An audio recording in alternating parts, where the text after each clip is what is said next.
갈라디아서 말씀을 가지고 우리 여기 나온 대로 진리 혹은 복음과 자유에 대해서 함께 말씀을 나누고자 합니다. 이 갈라디아서를 함께 나누기 전에 갈라디아서라는 책의 개관을 잠시 말씀드리면 세 가지 많은 것을 기억하고 계시면 좋겠지만 그러나 이 세 가지를 기억하시면 좋겠습니다. 첫 번째는 갈라디아라는 지역이 유럽과 아시아를 잇는 그 소아시아 지역 북쪽에 복음이 예루살렘으로부터 유럽까지 퍼져나가는 과정에 중요한 교두보 역할을 했던 지역 중에 하나라는 것을 기억할 필요가 있습니다. 거기서 복음이 잘 정돈되고 그리고 거기서 진짜 참된 복음이 이렇게 실험되고 사람들에게 마음의 확신이 돼야 그것이 이제 바로 전파될 수 있었던 거죠. 로마에 바르게, 유럽에 바르게. 두 번째 기억하셔야 될 것은 사도 바울 선교 여행 아주 초기에, 그러니까 사도 바울이 정말 가슴이 너무 막 제일 뜨거웠을 때죠. 물론 마지막까지 순교할 때까지 뜨거웠지만 이제 선교 여행 초기에 가서 복음을 심고 거기서 회심자들을 보고 교회가 세워지는 역사가 있었던 그 지역이라는 거죠. 이게 두 번째 기억하시면 됩니다. 세 번째는 그랬음에도 불구하고 거기서 벌써 복음이 왜곡되기 시작한 거죠. 왜곡되기 시작했죠. 그래서 오늘 본문 말씀에 보면 다른 복음이라는 단어가 4번이나 이렇게 등장하는데 6절, 7절, 8절, 9절에 계속해서 등장합니다. 다른 복음 따르는 것을 내가 이상하게 여긴다. 7절에 다른 복음은 없다. 8절에 다른 복음을 전하면 저주를 받을 것이다. 9절에 다시 똑같은 말이 이어집니다. 다른 복음이라는 단어가 계속 등장합니다. 그리고 이 갈라디아 지역뿐만 아니라 나중엔 다른 데에 이렇게 많이 보편적으로 이런 현상이 일어나는데 사도 바울이 애착을 갖고 갈라디아서를 통해서 진리와 복음과 자유의 관계에 대해서 얘기하면서 다른 복음을 계속 언급하는 것은 그가 처음 가서 선교 사역하면서 태동됐던 교회들이 있는 교회고 거기서 그렇게 급속도로 다른 복음이 왜곡되는 것에 대해서 이 사도 바울이 너무 놀랐기 때문에 그렇습니다. 그래서 오늘 본문 말씀 6절에 보면 6절 끝에 보시죠. 다른 복음을 따르는 것을 내가 이상하게 여기노라 했잖아요. 거기는 좀 부드러운 표현으로 되어 있지만 이상하게 여긴다는 표현이 좀 이상한데 이런 표현이 아닙니다. 아주 과격한 표현이에요. 아주 과격한 표현. 그래서 영어 단어로는 놀라다는 표현 중에 정말로 깜짝 놀라는 단어를 쓰고 있어요. 정말로 깜짝 놀라요. 도대체 이런 일이 있을 수 있는가? 아니 내가 증거하고 복음 증거하고 예수 그리스도의 피와 보혈을 증거한 지가 얼마나 됐다고? 이런 일이 벌써 벌어지나? 되게 놀란 거죠. 그렇다면 사도 바울이 언급한 다른 복음이라는 것이 무엇인가? 차라리 이교도라면 우리가 분별하기 쉽습니다. 이교도가 뭐죠? 기독교를 중심으로 놓고 보면 이교도가 뭡니까? 불교, 그죠? 뭐 이슬람교, 힌두교 이런 건 이교도예요, 그죠? 차라리 이교도면 분별이 쉬울 텐데 이교도가 아니에요.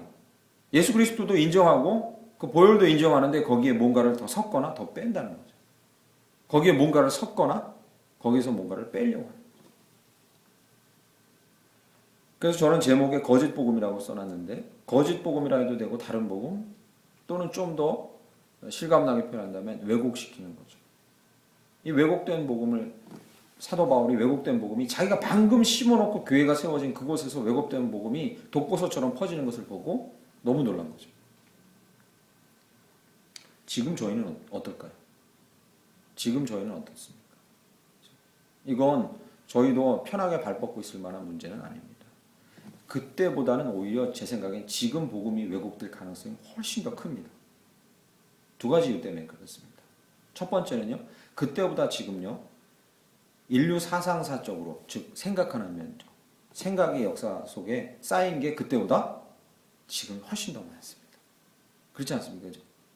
그때보다 지금이 사상사적으로 쌓인 게 훨씬 더 많아요. 그리고 그게 기독교적인 세계관을 파고 들어와서 정면으로 대적하거나 또는 은밀하게 대적하는 경우가 훨씬 더 많습니다. 그때보다 지금. 근데 지금 제 서고에 꽂아놓고 제가 계속 탐독하고 있는 책 중에 하나가 은밀한 세계관이라는 책입니다. 윌킨스라는 사람이 쓴 책인데 예전에는요. 여러분 신상원 씨 기억하십니까? 기독교 세계관 운동했던 분이 있어요. 그래서 그 신상원 씨가 저희 중고등학생 때 되게 인기였습니다. 그래서 기독교와 대중문화는 사탄이고 기독교는 영적인 거고 이렇게 이분법적으로 딱 갈라서 정답을 줬어요.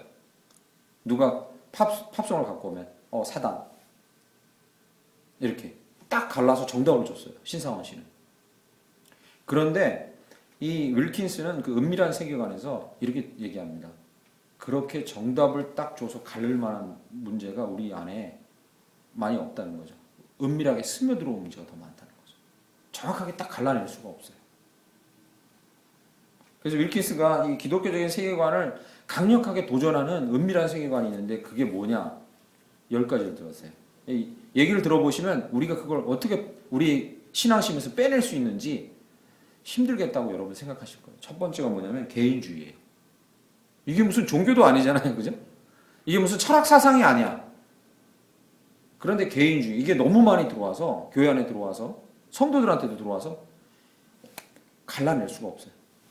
신앙에서. 그렇지 않습니까? 소비주의. 갈라낼 수가 없어. 어디까지 도대체 소비하는 사람을 사단적이라고 하고, 어디까지 소비하는 사람은 적절하게 그리스도인답다고 말할 수 있냐. 이건 정답을 낼 수가 없는 거예요. 은밀하게 들어와 있는 거죠. 그러나 분명히 기독교 복음을 희석시키고 자유를 주지 않고 우리로부터 자유를 뺏을 수 있는 진리를 왜곡하는 사상 중에 하나. 국가주의. 국가를 사랑하는 것도 그렇게 한대. 이상하지 않습니까? 그런데 국가를 너무 사랑해서 하나님 나라나 하나님의 뜻보다 더 맹신하는 경우가 있다는 거죠. 현대사회에는 그런 사람들이 있어요. 도덕적 상대주의. 다 옳은 게 아니에요? 개인적으로 다 기준이 있는 게 아니에요. 그렇게 얘기하는 사람. 과학적 자연주의, 뉴에이지, 포스트 모던 이런 건 여러분 많이 들어보셨을 거예요. 그리고 심지어 이 사람이 마지막으로 들고 있는 건 심리 치료화한 종교. 이것도 포함시키고 있어요. 10가지 중.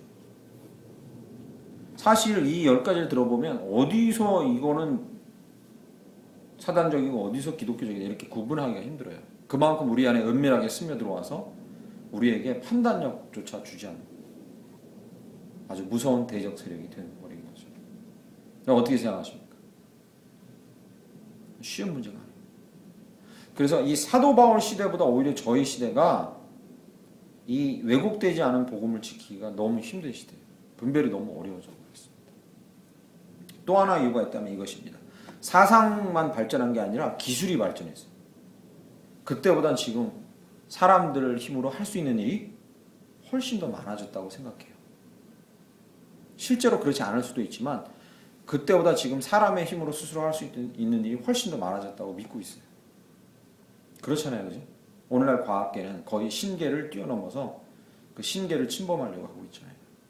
그런 상황에서 이 복음은 그저 사람을 불안하지 않게 도와주는 도구 정도. 믿음은 사람이 불안해지지 않도록 도와주는 도구 정도가 되어버린 것이 사실입니다. 그러므로 갈라디아서를 저희가 꼭 함께 보고 한 번은 꼭 연구하고 함께 보고 일생도록 마음에 품고 그리고 그것을 깊이 묵상해야 되는 이유는 바로 이렇게 온갖 현대기술과 사상과 종교적인 신념 같은 것의 홍수 속에서 분별이 너무 어려운 이 시대 가운데서 복음만을 붙들고 진정한 자유를 누리게 하기 위함입니다. 할렐루야. 갈라디아서를 우리가 집착하고 묵상하고 연구해야 되는 이유가 그것입니다. 이 세상 가운데서 어떻게 순수한 복음을 분별해내고 지킬 수 있는가를 우리가 알기 위해서. 그래서 오늘은 그 서두 서론격으로 1장 1절부터 10절 사이에서 그러면 복음의 진술을 붙들기 위해서 우리가 복음이 아닌 것을 분별하는 검증의 기준을 갖고 있어야 되는데 아주 단순하면서도 효과적인 분별의 기준을 사도 바울은 이 갈라디아서 첫 부분의 3가지를 얘기합니다. 방금 말씀드렸잖아요. 개인주의, 도덕적 상대주의, 국가주의, 소비주의 이런 거 분별하기 너무 힘들다 그랬잖아요. 도대체 어디까지 소비해야 우리가 신앙적이라고 할 수 있는 거예요. 신앙인답다고 할 수 있는 거예요. 그런 것을 분별할 때 이 복음이 그런 것에 영향을 어디까지 미치고 어디까지 우리가 끌어내야 되는 거예요. 이런 건 여러 가지 것들을 생각할 때 그것만 갖고는 이런 상태에서는 분별하기 너무 힘들어요. 사도 바울은 복음의 진술을 우리가 붙들기 위해서 꼭 분별의 기준으로 검증의 기준으로 삼아야 되는 3가지를 오늘 본문 1장 1절에서 10절 사이에 3가지 얘기합니다. 그것만 간단히 잠시 나누고자 합니다. 첫 번째는요. 어디로부터 온 복음인가? 것입니다. 뭐라고요? 어디로부터 온 복음인가?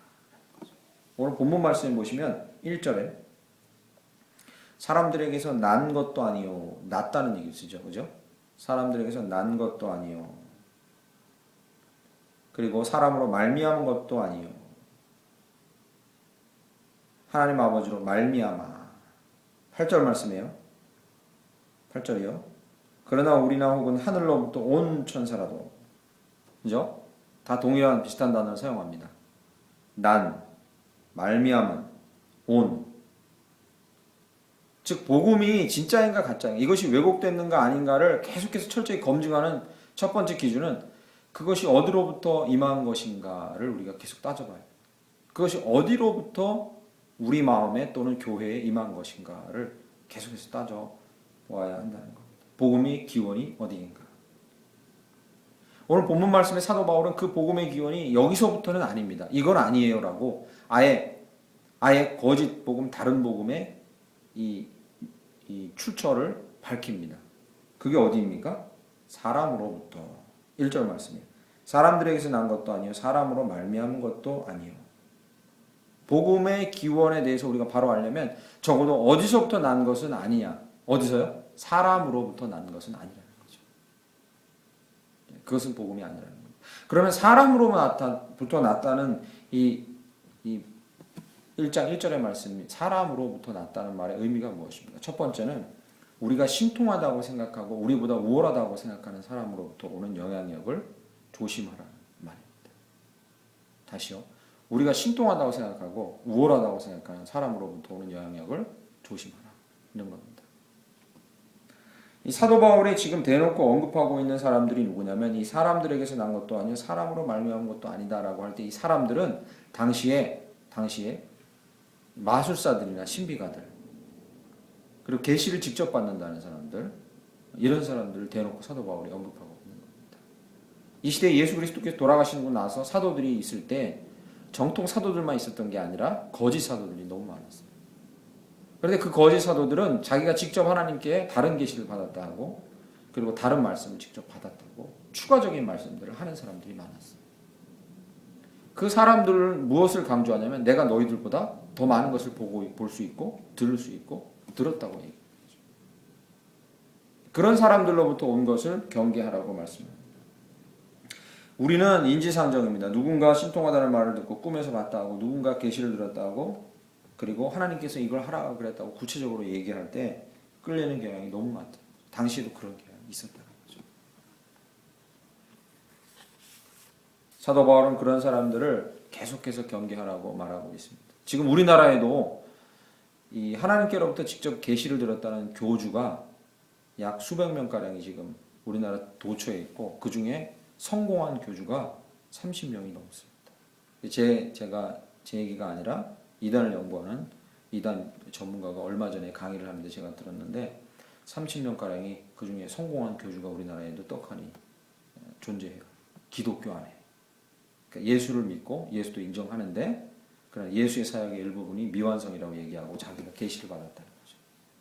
그렇게 얘기하는 교주들이 수십 명 있어요. 여기서 성공했다는 건 그 이단 연구가의 전문가의 말에 의하면 따르는 추종자들이 수백 명 이상 될 때 성공했다는 거예요.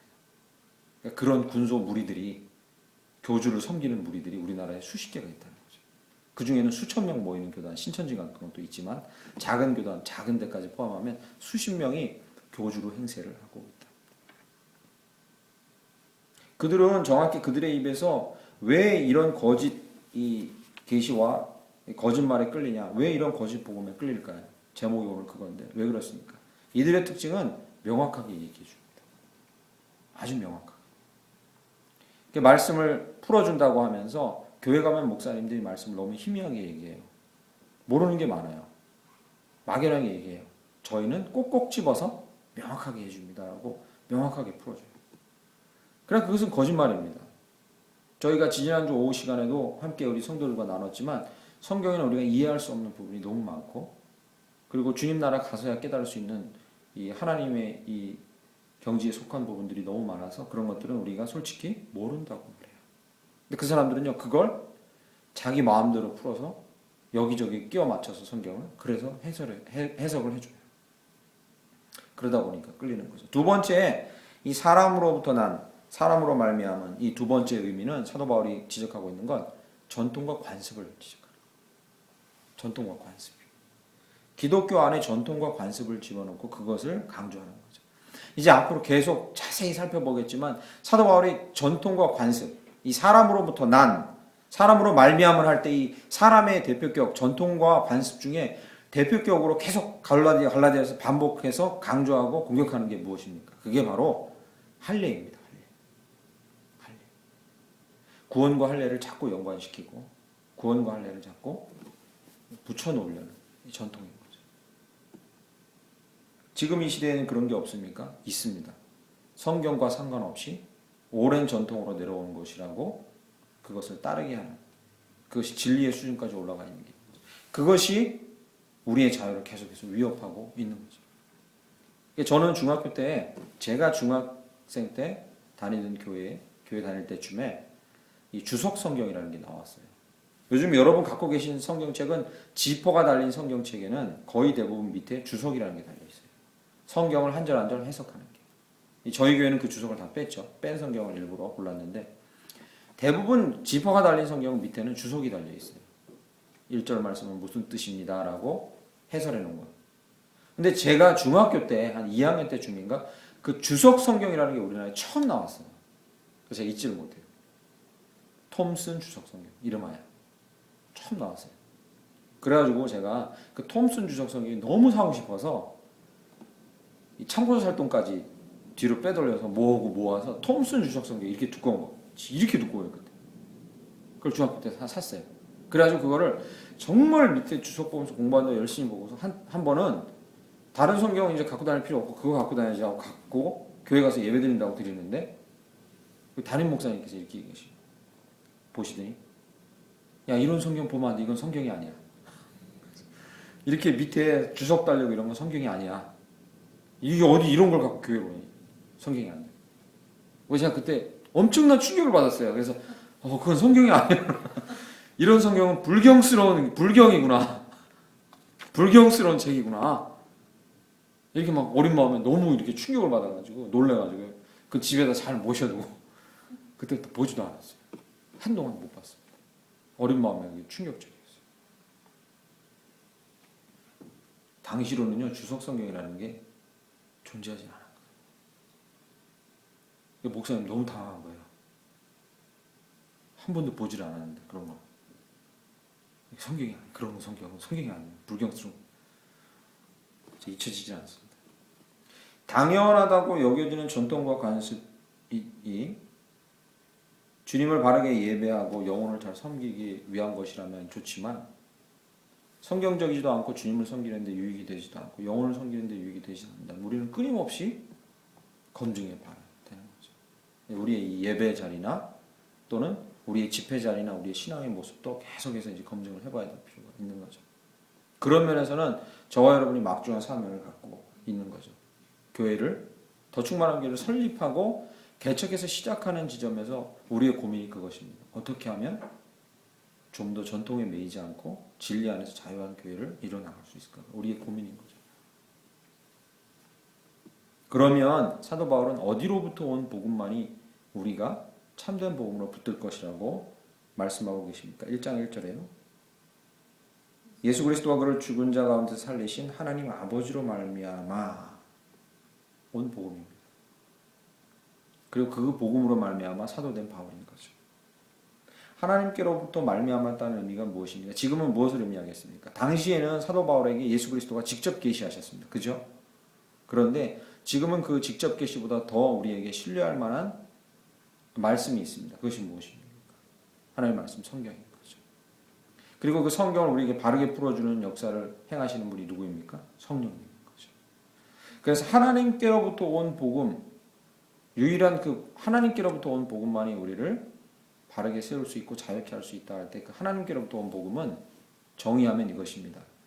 성령께서 감동하셔서 우리에게 풀어주시는 성경 말씀. 그것이 바로 하나님께서로부터 우리에게 온 복음입니다. 할렐루야. 그것만을 붙드시길 간절히 축원합니다. 성령께서 우리의 마음에 주시는 감동과 성경 말씀. 이 두 가지만 붙으시면 됩니다. 두 번째, 그것이 거짓 복음인가 아닌가를 분별하는 두 번째 기준은 누구에게 초점이 맞추어진 복음인가라는 거죠. 잘 기억하십시오. 누구로부터 온 것인가랑 두 번째는 누구에게 초점이 맞추어져 있는가입니다. 왜곡된 복음을 우리가 듣고 있는가 지금? 잘 분별이 안 되는데요. 지금 복음 이외의 것에 너무 복음 이외의 다른 것에 우리가 치우치고 있는가? 그래서 중심을 우리가 잃었는가? 또는 지금 복음 아닌 것에 우리의 삶이 이끌어져 가고 있는가? 이런 설교를 들으면 그런 궁금증이 생기죠, 그죠? 그럼 난 지금 바른 복음 위에 잘 서 있는가? 그것을 분별하는 기준은 의외로 되게 간단합니다. 앞에는 하나님께로부터 온 것인가요? 두 번째, 이러한 질문에 대답하는 것은 대단히 간단합니다. 오히려 단순합니다. 우리가 설교를 들을 때 예수 그리스도의 이름과 능력과 영광을 자주 들을 수 있는가? 여러분 그러고 계십니까 지금? 자주 듣고 계세요? 만약에 자주 듣고 계시지 못하다면 여러분은 담대하게 저한테 요구하셔야 돼요. 복음을 말씀하십시오. 이렇게 말씀하셔야 돼요. 설교에 예수 그리스도 이름과 능력과 영광이 잘 들리지 않는다면 그것은 우리가 복음 위에 서 있지 않은 거예요. 예수의 이름과 그 영광과 능력이 잘 들리지 않을 때 다른 소리가 들려요. 뭐가 들리냐면 성경의 위인들의 이야기와 그리고 살아있던 생존했던 우리 신앙의 선배들의 이 업적담들이 많이 들려요. 이건 나쁜 얘기는 아니에요. 성경의 위인들의 얘기 나쁜 얘기 아니에요.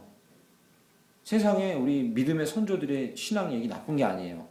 그런데 그 얘기를 하면서도 예수 얘기가 계속 들리지 않는다면 신앙의 위인들의 얘기, 성경의 위인들의 야곱과 다윗 이런 얘기를 하면서도 거기에 예수 그리스도에 대한 얘기가 계속해서 같이 들리지 않는다면 그건 복음의 중심을 잃어요. 왜냐하면 그 사람이 위인이 되어버린 거예요. 우리는 그 사람의 행적을 따라가는 거지 그 사람을 통해서 드러난 예수 그리스도를 따라가는 건 아니에요. 두 번째, 우리의 사역과 삶과 기도 현장에서 예수 그리스도의 이름을 굳게 붙들고 그것으로 사역하고 그것으로 자주 말하고 외치는 일이 우리에게 있는가? 우리의 삶에서 예수님을 부르고 예수님 도와주세요. 막힌 일이 있을 때 예수님 어떻게 하면 좋습니까? 또는 내가 기도해야 될 때 담대하게 예수 이름으로 기도할 수 있고 그리고 내가 누군가를 위로하거나 사역할 때 예수 이름으로 담대히 사역할 수 있는가? 지금 그러고 있는가? 그게 우리가 복음 위에 서 있는가 제대로 아니면 치우쳐 있는가를 검증할 수 있게 해줘요. 그렇게 만약에 안 하면 어떻게 자꾸 하기에? 그 반대가 무엇이기에 그렇습니까? 만약에 그렇게 자꾸 하지 않으면요. 그게 복음에서 치우친 삶인데 다른 쪽으로 그렇게 하지 않을 경우 방금 말씀드린 대로 하지 않을 경우 어떻게 하느냐? 사람의 기교와 사람의 노력과 합리적인 방법을 먼저 사용하고 그 다음에 맨 나중에 기도를 하게 되는 거죠. 이 단순한 문제지만 정리를 해보면 그렇다는 거죠. 그렇지 않습니까? 그죠? 저도 여기서 자유로울 수는 없지만 그러나 우리가 복음에서 이렇게 치우치는가? 복음 위에 서 있는 것. 의외로 그것이 추상적인 게 아니에요. 이렇게 우리 삶에서 확인이 돼요. 전도사 초년생 시절에 제가 중고등부 아이들 50명을 데리고 수련회를 갔는데 저는 예약이 다 된 줄 알고 캠프장 이렇게 근사한 집이 있는 캠프장에 갔는데 그 집에 가서 예약이 돼 있냐고 예약했다고 제 이름을 말하니까 예약이 안 돼 있대요. 그 사람은 항상 실갱이를 하다가 보니까 관리인하고 저랑 날짜가 제가 잘못 알아들은 거예요. 그래서 이 50명 아이들이 졸지에 집에 가거나 또는 뭐 그냥 바닥에서 자야 되는 상황이 되는 거죠. 흙바닥에서. 저희 중국 갈 때도 비슷한 일이 있었죠. 그 생각하면 막 그냥 뒷골이 서는데 그때 정말 끔찍했어요. 지금은 관록이라도 좀 생겨가지고 제가 그렇지만 그때는 전도사 초년생 이제 막 전도사 생활을 시작했습니다. 막 하늘이 막 노란 거예요. 막 교사들이 따라왔는데 저를 막 어이없다는 눈으로 쳐다보는 거예요. 와 정말 어이없네 하면서 저를 쳐다보더라고요. 사실은 다른 방법은 생각나지도 않고 머리장처럼 하얘져가지고 다른 방법은 도저히 생각나지 않더라고요. 그래서 그때 부장이었던 집사님이 있습니다. 고등학교 교사였거든요. 그분이. 좀 말이 통할 것 같아서 그분에게 솔직하게 얘기했어요. 제가 아무 방법도 생각이 나지 않습니다. 어떻게 해야 될지 제가 경험도 없고 아무 모르겠습니다. 그래서 제가 도망가는 건 아니지만 저 관리인에게 말해서 골방을 하나 비워달라 해서 골방을 하나 달라 해서 기도를 좀 하겠습니다. 왜냐하면 제가 아무 생각도 나지 않고 방법을 모르겠다고. 그 관리인은 안 된다고 그냥 하는 거예요. 딱 잘라서. 지금 성수기라 절대 너 방법이 없잖아요. 돌아가면 얼마나 그게 얼마나 치욕스러운 일입니까? 50명을 데리고 왔는데 교사들까지. 그래서 그냥 방 하나만에서 조용히 좀 기도를 할 테니까 집사님께서 바깥에 마당에서 아이들 좀 놀든지 이 얘기 하지 말고 사태가 어떻게 될지 좀 저는 기도할 테니까 아이들 데리고 프로그램을 좀 하고 있으나 산책을 하든지 숲을 그러고서 이제 들어가서 기도를 하기 시작했어요. 근데 그때 전사 초년생 시절이었는데 거기서 하나 깨달은 게 있습니다. 그것은 바로 저희가 무엇을 먼저 시작하고 무엇을 먼저 붙드냐에 따라서 인생이 참 크게 달라질 수 있다는 거죠. 그러니까 제가 만약에 그때 지금처럼 경험이 많았다면 어떤 다양한 방법을 사용했을 거예요. 근데 저는 방법을 알 수가 없었어요. 도저히 뭐 제 머릿속에 이 경험이 짧아서 방법을 알 수 없어요. 단 하나밖에 할 수가 없었어요. 도와달라고 기도할 수밖에 없었던 거죠. 그래서 기도도 길게 한 게 아니라 마음이 초조하고 해서 들어가서 잠시 이렇게 눈 감고 기도를 하는 중이었어요. 주인이 와가지고 먼저 얘기를 하더라고요. 그 주인이 관리인이 와서 조금 작은 방이 있는데 아까는 절대 안 된다 그랬는데 좀 작은 방이 있는데 거기 쓰겠냐. 그래서 보여줘서 충분히 쓰겠더라. 저야 뭐 그냥 지옥 갔다 천국으로 올라온 기분이었죠. 그래서 무사히 그 수련회를 마치고 돌아왔던 기억이 있습니다. 이 쉽습니다. 의외로 우리가 복음 위에서 살고 있느냐 아니냐는 우리가 삶의 현장에서 예수 그리스도의 이름을 자주 부르고 의지하고 그것을 먼저 부르고 그 능력을 신뢰하고 외치고 선포하느냐 아니냐. 우리가 주일날도 번제를 배우면서 얘기했지만 예수 그리스도의 이름밖에 붙을 것이 없다는 걸 알면서도 우리는 자주 그 이름을 입으로 말하지 않는 경우가 있다는 거죠. 저 또한 그렇습니다.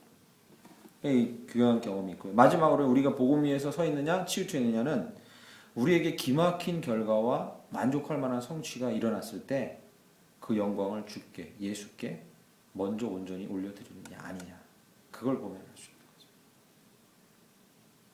만약 그렇게 하지 않으면 어떻게 하는데요? 교묘히 자기의 공으로 쌓게 되니까. 그것은 복음 위에 서 있는 게 아니죠. 그러니까 사람들이 추상적으로 복음에 충실하게 살아야 된다 하지만 그게 무슨 의미인지 몰라요. 복음은 곧 예수 그리스도입니다. 할렐루야. 그가 죽으심이고 그가 지금 통치하신다는 거죠. 그러면 복음이 예수 그리스도면 복음 위에 우리가 살고 있는가 아니냐를 판단하는 기준은 그렇게 추상적인 게 아니에요. 복음을 뭐 지식적으로 꿰뚫어 앓고 있고 그것을 입으로 잘 말할 수 있고 유창하게 기도할 수 있는 게 아니에요. 우리와 우리 교회와 우리의 삶에서 예수가 들리고 있고 먼저 의지하는 바가 되고 그가 외쳐지고 있는가라. 그리고 우리 삶에서 일어나는 모든 일이 예수께서 행하신 것이라고 우리가 인정할 수 있는가에 관련된 문제입니다. 이것이 두 번째입니다. 마지막으로 하나만 말씀드리겠습니다. 마지막은요. 무엇을 위하는가? 첫 번째는요. 어디로부터 온 것인가? 두 번째는요. 누구에 대한 것인가? 이 사도 바울이 글을 쓰는 방법은 놀랍습니다. 사도 바울이 글을 쓰는 방법은 놀라워요. 어디로부터 온 것이고 또 누구를 위한 것인가? 아니, 누구에 대한 것인가? 어디로부터 온 것인가? 누구에 대한 것인가? 그리고 마지막 무엇을 위한 것인가? 10절 말씀 보시죠. 이제 내가 사람들에게 좋게 하랴 하나님께 좋게 하랴. 사람들에게 기쁨을 구하랴 내가 지금까지 사람들의 기쁨을 구하였다면 그리스도의 종이 아닙니다. 복음에 관련된 말씀입니다. 복음이요 무엇을 위하고 있는가? 우리가 무엇을 위하고 있고 우리의 신앙이 무엇을 향해 가고 있고 무엇을 위하고 있는가? 그걸 보면 우리가 복음 위에 서 있는가 그렇지 않은가를 알 수 있다는 거죠. 여기 한글로는요. 무엇을 위함인가라고 써 있지만 영어 성경에 이걸 조금 더 재미있게 실감나게 표현합니다. 하나님을 위함인가 사람을 위함인가. 영어 성경 어떻게 표현되냐면 하나님께 인정받으려 함인가 사람에게 인정받으려 함인가. 영어 성경이 그렇게 표현합니다. 이게 더 재밌죠? 와닿죠? 네가 사람에게 인정받으려 하느냐 하나님에게 인정받으려 하느냐 그게 복음을 붙드냐 아니냐를 결정하는 거다. 사도 바울이 생각하기에 할례를 말하고 율법을 말하고 전통을 말하는 자들은 사람을 만족시키려고 하고 있었어요. 누구? 유대인 지도자들. 당시에는 공동체, 유대인 공동체 안에서 지도자들에게 눈에 벗어나면 그 사람은 공동체에 벗어나서 거의 죽음에 가까운 삶을 사는 거죠. 철저히 소외되는 거죠. 그래서 그들 전통과 율법과 그리고 할례를 말하는 계속해서 말하는 자들은 예수를 부인하는 게 아니에요. 갈라디아서에 보면 이 갈라디아에서 나오는 사도 바울이 공격하는 사람들이 예수 자체를 부인하는 사람은 없어요. 그의 구원 역사 다 인정해요. 근데 거기다 뭘 하나 갖다 붙이려는 거예요, 자꾸.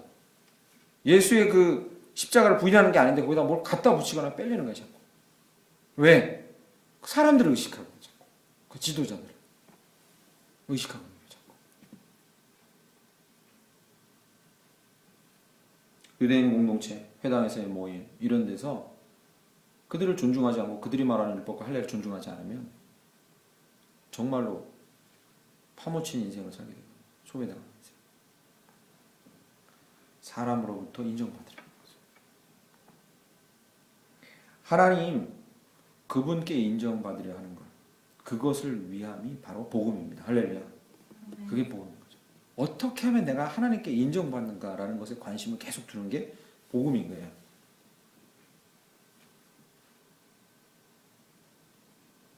성경은 하나님께서 우리를 인정하시는 순간에 대해서 여러 군데 쓰고 있습니다. 내가 이런 자를 인정한다. 라고요. 물론 예수 그리스도를 믿는 자 인정하는 거죠. 근데 이제 그의 삶의 현장에서 그리스도인으로 살아가면서 내가 이런 자들을 인정한다. 시편 1편 6절에 이렇게 씁니다. 무릇 의인의 길은 여호와께서 인정하시나. 무릇 의인의 길은 여호와께서 인정하시나. 그 의인이라는 게 예수 그리스도를 붙들고 그 의로 계속 살아가는 자를 말하는 거죠. 그죠? 의인의 길을 인정하세요. 하나님께서 인정하시는 첫 번째 케이스죠. 두 번째는요. 고린도후서 10장 18절에 등장합니다. 옳다 인정함을 받는 자는 즉 하나님께로부터 너 정말 복음 위에 잘 서 있구나라고 옳다고 인정하는 받는 자는 누구냐면 자기를 칭찬하는 자가 아니요 오직 주께서 칭찬하시는 자라. 즉 겸손한 자인 거죠. 마지막으로요. 누가 주께 옳다 인정함을 받고 인정함을 받는 자냐. 디모데후서 2장 15절에 이렇게 얘기합니다. 너는 진리의 말씀을 옳게 분별하며 부끄러울 것이 없는 일꾼으로 인정된 자로 서라. 얘기합니다. 앞부분을 종합 정리하는 것 같죠, 그죠? 앞부분에 뭐라고 얘기했습니까, 그죠? 복음은 어디로부터 온 것입니까? 하나님께로부터. 하나님께로부터 왔다는 말의 의미는 무엇입니까? 성령의 감동에 따라 말씀으로부터 온 것이 복음입니다.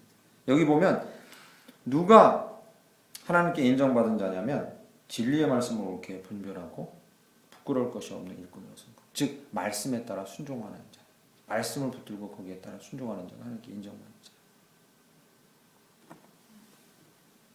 무엇을 위함이 복음의 결정적인 기준입니다. 검증 기준. 그가 사람을 의식을 계속하고 있으면 그는 비록 교회에 나와서 찬송을 멋있게 부르고 예수 그리스도로 말미암아 구원받는다는 것도 알고 그리고 많은 직분을 감당해도 사람을 자꾸 의식한다면 그는 복음에서 흔들리고 있는 거예요. 여러분 그런 사람 많이 보셨죠, 그죠? 교회 나와서 이 순종은 똑같이 보기에 겉으로 보기에는 너무 열심히 똑같이 일하는데도 사람을 너무 많이 의식하는 경쟁 의식에 빠져서 행하는 자가 있어요. 그러면 똑같이 열심히 해도 그는 복음에 서 있는 게 아니에요. 균형을 잃어버린 거죠. 지옥 간다는 얘기는 아닙니다. 오해하시면 안 돼요. 그러나 복음에 서 있는 게 아니라 자꾸 다른 쪽으로 치우치고 있는 거죠.